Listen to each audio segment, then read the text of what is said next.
What's up, guys? It is leg day again. So I started my workout with about 15 minutes of treadmill just to get my body temperature up. It's real cold here in November in New York.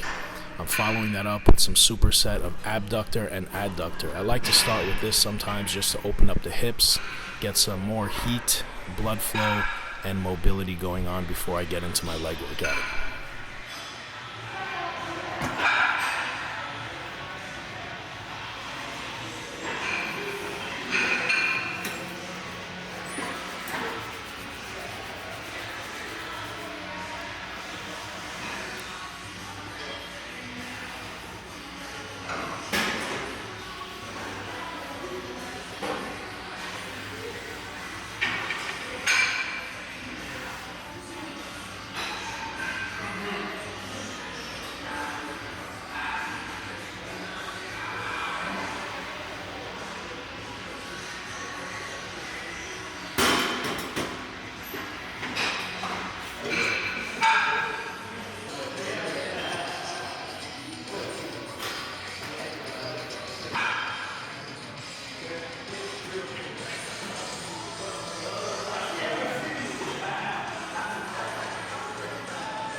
So I'm starting my quads with some extensions. I will do sometimes upwards of 3 sets, just warming up, getting the blood flow, and getting myself acclimated to go heavy.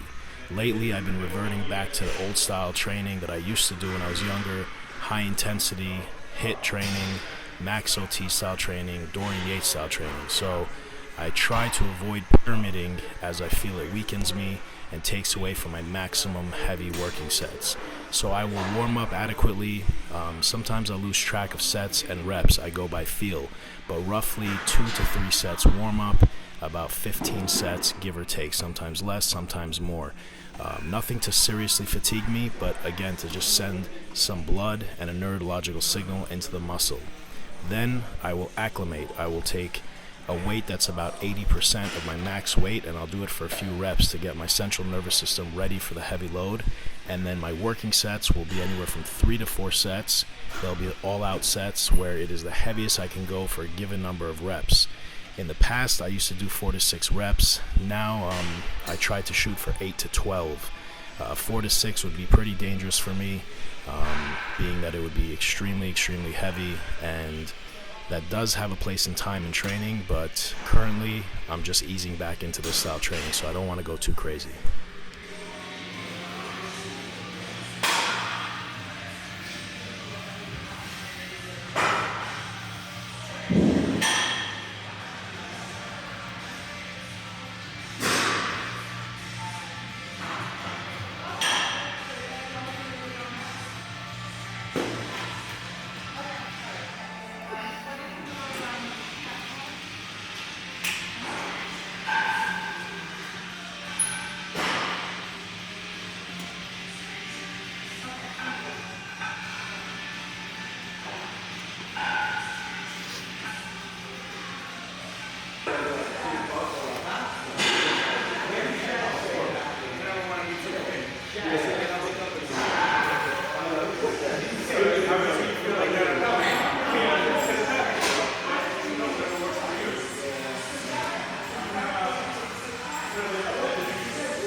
So my working sets here on the leg extension were fully racked. I do my best to keep my body tight against the pad, my core tight, and get a full contraction at the top and control on the negative. I'm not going super slow here on the negative, but it is difficult. I'm controlling it on the way down, and there's a lot of damage being done.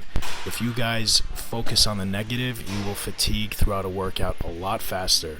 And it is proven that we do more damage on the negative, yet a lot of us don't focus on the negatives because, for the simple fact, it's not fun.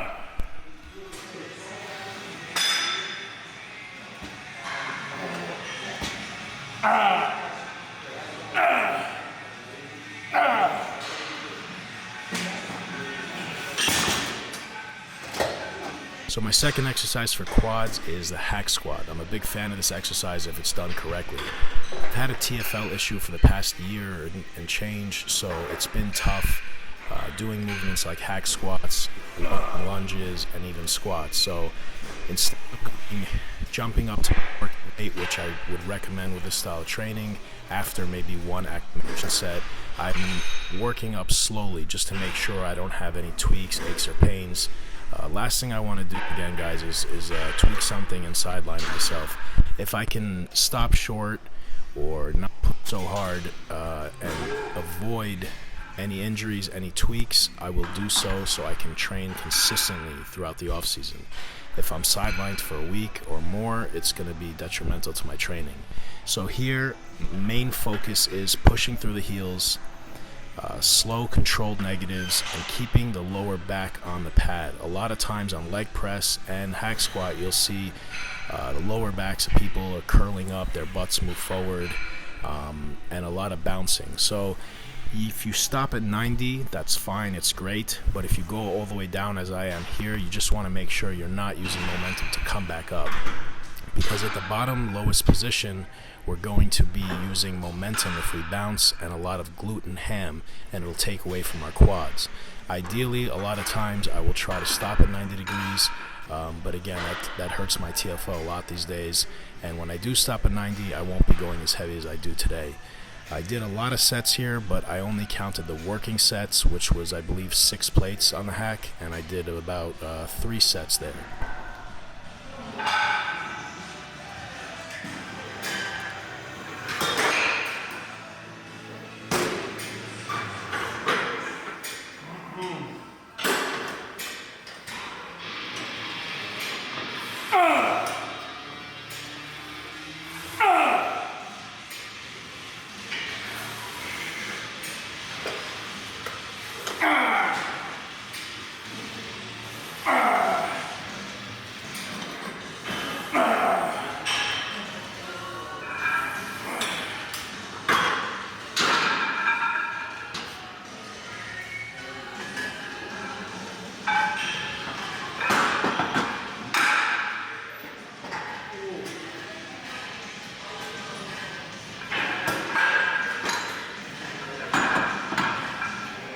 As far as wrapping up, guys, I like wrapping on heavy sets. I think it gives great stability, but you don't want to overdo it. You don't want to use supports all the time on every set, and you don't want to wrap too tightly. These wraps are wraps that I made myself. I'll be selling them soon on my website. They're great quality. They're nice and firm, but not too thick. I don't like wraps that are too thick like a cast for powerlifters because it's just too restrictive. It also can cut off blood flow, and in the past I've wrapped a little bit too low below the knee, and I've actually pulled a calf muscle from wrapping, believe it or not, and that took a very long time to heal. It was a pain in the neck.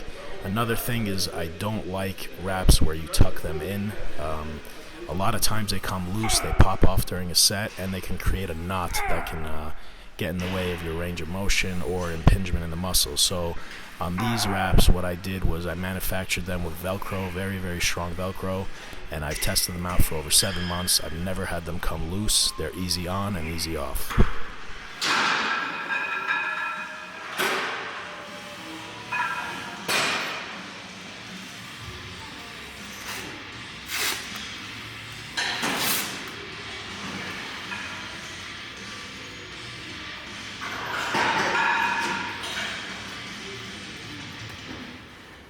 So towards the end of the sets on the hack squat, I was pretty much shot. Really annihilating the quads with keeping the tension on. One thing you guys got to realize is you watch people in the gym training and you just see the weight, but you don't know what they're doing. You don't know if they're doing a pelvic tilt, if they're flexing their core, if they're firing a certain muscle, if they're, not swinging or bouncing. Here, I'm really focusing on the negative. It might not look very slow, but there's a lot of tension on my quads and I'm doing a lot of damage. At the top, I'm not snapping or locking out hard on my knees, but I am locking out and flexing my quads. I'm making the exercise more difficult. I could probably train a little bit faster, a little bit more sloppy, bounce to the bottom and do 7 or 8 plates here, but that would be weightlifting, and I'm trying to bodybuild and really stimulate my quads. So I train by feel. I make sure the range of motion and the form is adequate for me to get to the most amount of tension, the most amount of stimulation in the muscle at hand, and that right now is for my quads. And after this couple sets, the max weight, I was pretty much shot. With every other step I was taking, my quads were buckling, so I know I was getting the job done.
So here on the third exercise, guys, I'm moving on to a horizontal leg press. I'm a huge fan of this leg press.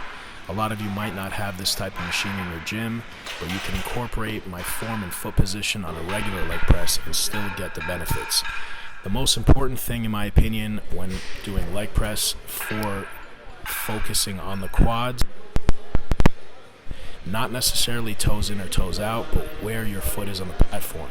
If your feet are high on the platform, you're going to use a lot of glutes and hamstring. If you lower your feet on the platform, make sure you're pushing through your heels, you're going to incorporate a lot of quad activation.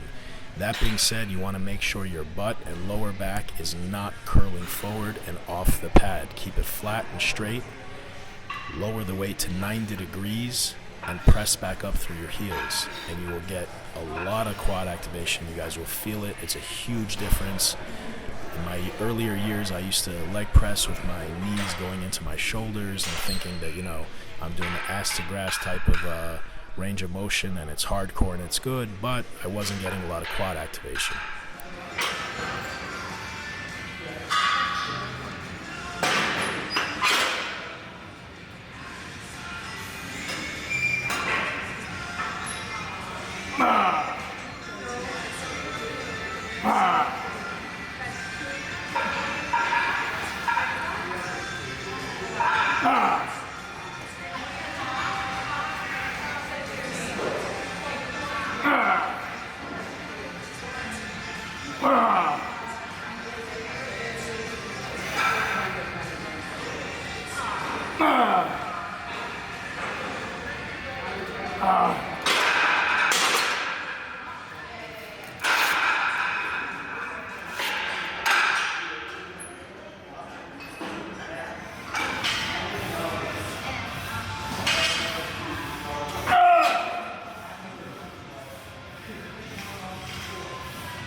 So again, just like the leg extensions and the hex squats, I worked up to a heavy weight and banged out as many reps as I could for a few sets, all out, maximum effort. And to a lot of your surprise, that's it. My quad training is done for the day. 3 exercises is all it took, and I stimulated my quads enough to create growth, and they were annihilated.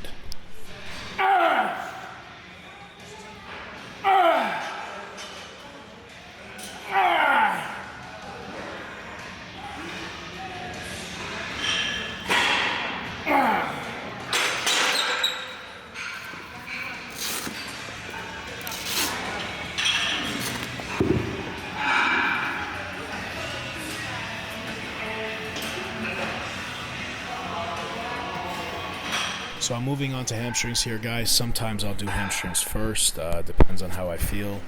Now I am warmed up, but we're training a new muscle, so I'll do a couple sets just to get the blood flow into the hamstring, send the signal there, and get things moving. And again, I'll go as heavy as I can for a certain number of sets and reps. What you guys have to understand is we can all train for 3-4 hours. We can all do 6 to 10 exercises per body part, but we're not going to be at maximum intensity for even half of that. If you give everything you got for all-out sets the way Dorian used to train, you're not going to last very long. So a lot of people will be surprised when I tell them I only did 3 exercises for quads, or 3 for chest, or 4 for back. But if you give 100% all-out maximum effort and you're training to failure, you're not going to last very long. And if you keep on pushing through it, you're going to be doing a lot lighter weight, and you're just going to be burning out. It'll take that much longer for you to recover from the workout, and I do not believe you're going to get any extra growth from it. Now, if you're going to do a higher style volume of training, the weight is going to be a lot lower, and there's nothing wrong with that. I think all types of training has a certain place and time in your routine throughout the year. If you guys are going to be training like this, if you are going to be training in maximum intensity, very, very heavy, you got to make sure you're getting adequate nutrition and a lot of sleep, because this is really, really taxing style of training. To give you an idea, the past few weeks, when I leave the gym, I have my post-workout meal, I'm exhausted, I can barely get up, and I do not feel like that when I train with higher volume. I do not feel like that even when I have 3-hour workouts, and my workouts are never light necessarily, but when I say heavy, I'm not talking about the load. You know, if I look at someone in the gym and say that's not heavy enough, I'm not looking at the number that they're pushing. I'm looking at them, their tempo, their body language, and when they stop. What I mean by that is if they stop when they hit a certain number, or they stop because they can't do anymore. See, what 8 to 10 means when someone says I did 8 to 10 reps, it means if you can't do 8, the weight is too heavy. But if you can do more than 10, it's too light. So you guys should be struggling very, very much on your last 2 to 3 sets, to the point where you're having a difficulty lifting the weight. And it may take you a few sets to get an idea of what weight you can push for 8 to 10, 4 to 6, 10 to 12, whatever the case may be. But we get lost in the gym with volume. We get lost in the gym on our phones. We get lost in the gym talking to other people. You know, lately, reverting back to this style of training, I can't play on my phone. I can't talk to people. I can't have too many conversations. I just got to keep to myself. I do a lot of pacing back and forth and staring at the floor, getting ready. So in between sets, it's not social time for me. It's a meditative state. I make sure the music, or in this case, I'm watching some Dorian Yates motivational videos made by Machiavelli Motivation, awesome YouTube channel. You guys got to check it out. He made a few for me too. His videos give me goosebumps, so they get me amped, you know, they get me pumped up. So you got to listen to whatever gets you pumped up. You got to dress however you like that makes you feel big, strong, or lean and sleek, whatever your goal is. You know, you see this ugly sweater I'm wearing, it's about 10 years old. It's one of my favorites, so I wear this sometimes on leg days. I think it's on its last leg, so you guys know. It's all about a mental state, you know. You can't go into the gym having conversations, laughing, joking it up, and then just thinking you're going to be really, really intense, and 5 seconds later after that. You got to get into a mental state. You have to prepare for your workout, even 24 hours before. Maybe the night before when you're going to bed, map out your workout and envision yourself going through the movements. Envision yourself in the workout, being successful, being powerful, being strong. So walking into the gym not knowing what you're going to do, not knowing what muscle you're going to train, or what you're shooting for, is not going to allow you to be at your optimal best.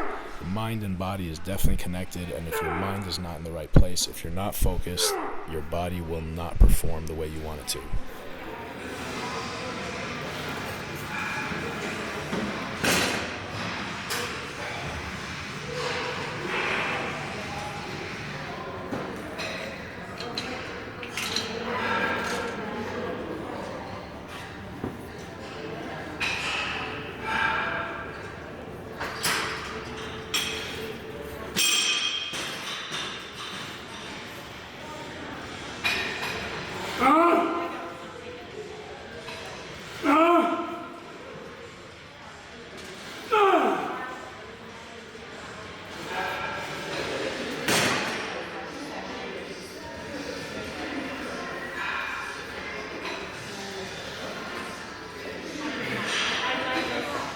So second exercise for hamstrings, I'm moving on to a standing one-legged hamstring curl.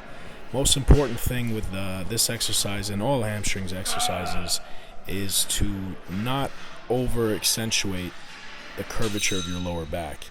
You see my lower back when I contract, it's curving, and I'm accentuating my lordosis a little bit. You don't want to do it too much. You put a lot of stress on your lower back, and you're also aiding the movement.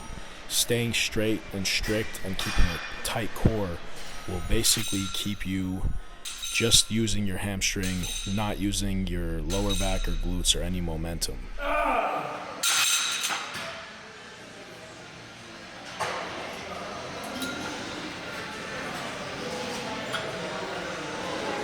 So again, you see me here watching some motivational Dorian Yates training, hearing him grunt and scream in the gym. So you guys put on whatever music is going to get you pumped up, whatever music's going to get you going and help you get those extra reps, extra sets, and extra poundage. The key in these workouts for me is to get full muscle contractions, do damage to my muscle, and create a new stimulus. To have your muscles grow, to have yourself improve week by week, month by month, you have to keep on introducing a new stimulus. A lot of people will tell me, oh, I don't get sore anymore. Your main focus should not be muscle soreness, but muscle soreness occurs when there's a new stimulus. So someone that just gets in the gym for the first time, never trained before, new stimulus, they'll be extremely sore. If you do a new exercise that you've never done before, you're going to be sore. If you do a new weight or a new number of volume, sets, reps, you're going to be sore. If you're doing the same weight, the same exercises, same angles, same volume, you're not going to create any new stimulus, you're not going to get sore, and you're probably not going to grow. So one of four things has to increase week to week. The weight that you're pushing, which that's not going to go up every week, because if that was the case, we'd be benching 3,000 pounds, all of us. Number two is the volume that you're doing it for. Number three, the intensity. Maybe your weight doesn't go up, maybe your volume doesn't go up, but you'll be doing it with more control, better contraction, and a slower negative. Or number four, your rest periods can shorten. So another thing to mention, when I'm lifting very, very heavy, I will take as much rest as I need, no more than 3 minutes. I don't have a timer, but I just go by my feeling, and probably I'm way below 3 minutes nowadays. But if you're going it all out, maximum sets, and heavy weights, especially if you're trying to hit PRs, you want to rest from 2 to 3 minutes. Now, if you build your strength and you're resting 2.5 minutes, a new stimulus you can introduce is try to go for the same load with less rest, and you're going to force your body to recover faster, and so be it, you're creating a new stimulus.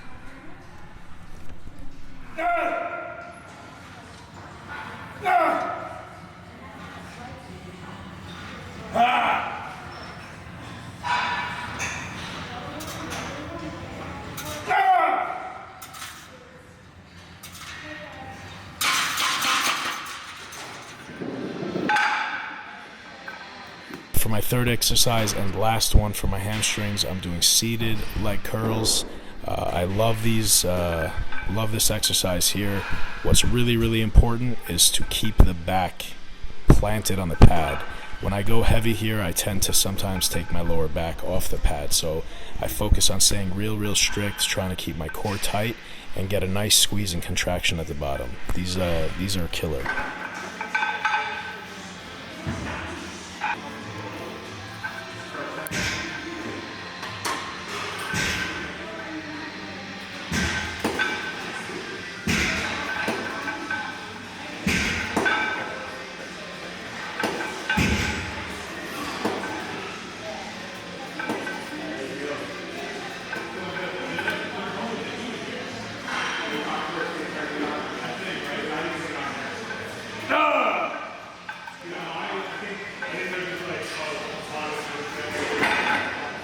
So towards the end of my workout, I move on to calves. Here I'm just supersetting the last few sets of hamstrings so I can get the workout wrapped up faster.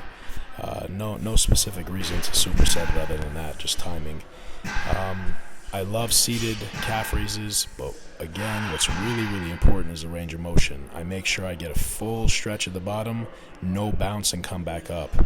90% of people in the gym, I see them bouncing and doing quarter reps. You're not going to get development in your calves. One of the theories I have with calves is that they're getting worked so much on a daily basis. Just walking around everyday life, carrying your weight around, up the stairs, and especially if you guys are doing cardio, they get overworked. So you need to really blast them and create a new stimulus. For me, it's heavy weight. I like to do seated as heavy as I can for as many reps as I can, and then bent over donkey. I prefer more than standing, but I'll mix it up. I'll do 2 to 3 exercises depending on how many reps and sets I do, and again, depending on my feel. I'll do that 2 days a week, and I feel it's helped my calves a lot. The most I ever trained calves was 3. I don't like doing it any more than that because, again, they get so much work day to day, so it's going to be a lot of abuse on them, and they're going to take a lot longer to recover.